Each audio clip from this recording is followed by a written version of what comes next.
အားလုံးမင်္ဂလာပါ Welcome to my channel ဒီဗီဒီယိုကတော့ကျွန်တော် YouTube မှာဆိုရင်ပထမဆုံးတင်တဲ့ဗီဒီယိုဖြစ်ပါတယ်ကျွန်တော်ကခုက4:56ဖြစ်ပါပြီကျွန်တော်အဲ့ချိန်ထိတေးမှတော့မအေးရသေးပါဘူးဘာလို့လဲဆိုတော့ကျွန်တော်အိမ်မပြောဘူးဒီနေ့ဘာလို့လဲဆိုတော့နည်းနည်းလေးအာယုံနောက်လို့ပေါ့နော်အလုပ်ကိစ္စတွေအလုပ် family ကိစ္စတွေဒီတလားတော့နည်းနည်းလေး stress များတဲ့အတွက်ကြောင့်ကျွန်တော်အိမ်မပြောဘူးအခုကတော့ကျွန်တော်7 level ရောက်နေပါတယ်ကျွန်တော်အခုကဘယ်သွားမှာလဲဆိုတော့ view bike ကိုသွားမှာဖြစ်ပါတယ်ကျွန်တော်7 level မှာစားစရာတစ်ခုခုဝယ်ပြီးတော့ view bike ကိုကြောက်တဲသွားမှာဖြစ်ပါတယ်7 level မှာဝယ်ပြီးပြီဆိုတော့ကျွန်တော်တယောက်တည်း view bike ကိုသွားမှာဖြစ်ပါတယ်တောက်တယ်အဲ့လိုညဘက်ကြည့်တော့တခါမှမသွားဘူးကျွန်တော်တကယ်ချင်းနေတော့အမြဲသွားတယ်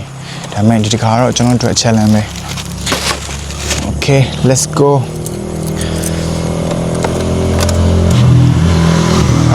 ကျွန်တော်ကစံကကတောက်တယ်ဆိုတော့ဒီကင်မရာနဲ့ကတောက်တယ်အဆင်မပြေတော့ကျွန်တော်ရောက်တဲ့အချိန်မှာပဲကျွန်တော်ထပ်ပြမယ် Okay ကျွန်တော်စံကခဏမောင်းလဲပါမယ်အခုဆိုရင်ကျွန်တော် view point ကိုလာနေတာကျွန်တော်တယောက်တည်းပေါ့နော်ကျွန်တော်တယောက်တည်းတခါမှမသွားဘူးအဲ့လိုညဘက်ကြီးလမ်းမှာတော်တော်လုံးမှောင်တယ်တချို့လမ်းတွေဆိုမီးမရှိဘူးတော်တော်လေးတော့ကြောက်ဖို့ကောင်းတယ်ကျွန်တော်ကတော့အဲ့လိုကြောက်တဲ့စိတ်ထက်အဲ့လိုဖြစ်ချင်တဲ့ဆရာပုံများတဲ့အတွက်ကြောင့်ကျွန်တော်စူးစမ်းပြီးတော့လာတယ်ဒီမှာဆိုရင်နည်းနည်းလေးမီးအောင်ရလို့ကျွန်တော်ဗီဒီယိုကောက်ရလိုက်တယ်ဒီမှာကြည့်ဒီကိုတောက်လျှောက်သွားရအောင်မယ်ဒီရှစ်ဘက်ကိုโอเคကျွန်တော်စံကဲကိုဆက်မှန်လောက်အောင်မယ်စံကဲစီးရင်ကျွန်တော်ကအဲ့လိုလက်တစ်ဖက်နဲ့ဆင်ပြေလို့ဒီနန်းနေအနေနဲ့များလို့ကျွန်တော်ရောက်မှပဲကျွန်တော်တစ်ချက်ပြမယ်โอเคဘိုင်ဘိုင်ပြန်တွေ့မယ်โอเค let's go ကျွန်တော်သွားမဲ့တော့ဒီထဲကိုဖြစ်ပါတယ်ကျွန်တော်သွားမဲ့ view point ကဒီနေရာဖြစ်ပါတယ်ကျွန်တော်တယောက်တည်းသွားမှာပါတော့အတန်ကတော့တော့နဲ့အတန်ရရင်ကျွန်တော်စိတ်လို့ရှာရအတန်လေးရတယ်နည်းတော့ဝါရုပ်ရှင်တွေကလိုပဲ horror ကားလေးတွေကလိုအဲ့လိုဖြစ်နေ YouTuber ဖြစ်ချင်လို့စော်စားနေတာပါ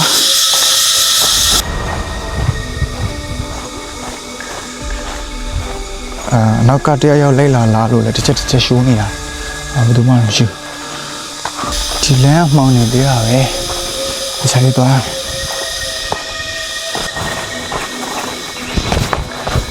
Wow. Oh my god.လမ်းများမှားနေတာမသိဘူးလမ်းမှားတော့ခံစားရမမောင်းမကြောက်တော့ဘူးဟုတ်တယ် Okay 9:50ဖြစ်ပါပြီဒီကြောက်တုံကြီးကိုကြော်ပြီးရောက်ပါပြီတော့တော့မယ် fighting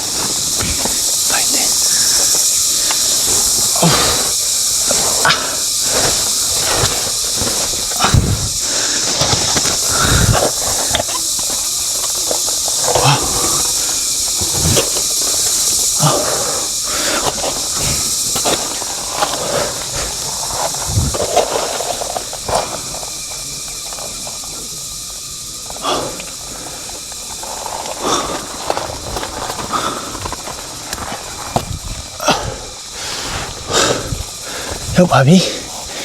ဟောမောရဟာဟိုတောင်မှာတော့ဘယ်သူမှရှိဘူးမြောက်တွေတော့ရှိဟုတ်မကြည့်မြောက်တွေအများကြီးပဲအားလုံးပဲဘိုင်းပါကျွန်တော်မိုးကလည်းစိုးရပါတယ်တောင်ပေါ်မှာမိုးအကျန်းရွာချလို့ကျွန်တော်အောက်ပြေးဆင်းလာပါတယ်ကျွန်တော်အခုဆိုရင်အိမ်ပြန်မှာဖြစ်ပါတယ်လမ်းမကိုရောက်နေပါပြီဆိုတော့ကျွန်တော်ဗီဒီယိုမှာ error တွေအမှားတွေအများကြီးပါတဲ့အတွက်ကျွန်တော်အများကြီးတောင်းပန်ပါတယ်ကျွန်တော်အခုမှစသုံးတဲ့အတွက်ကြောင့်အများကြီး error တွေဖြစ်နေပါတယ်ဆိုတော့နောက်ထပ်ဗီဒီယိုမှာဒီထက်ကောင်းတာနဲ့ပြန်ဆောင်ပါမယ် Thank you so much for watching my vlog see you in the next video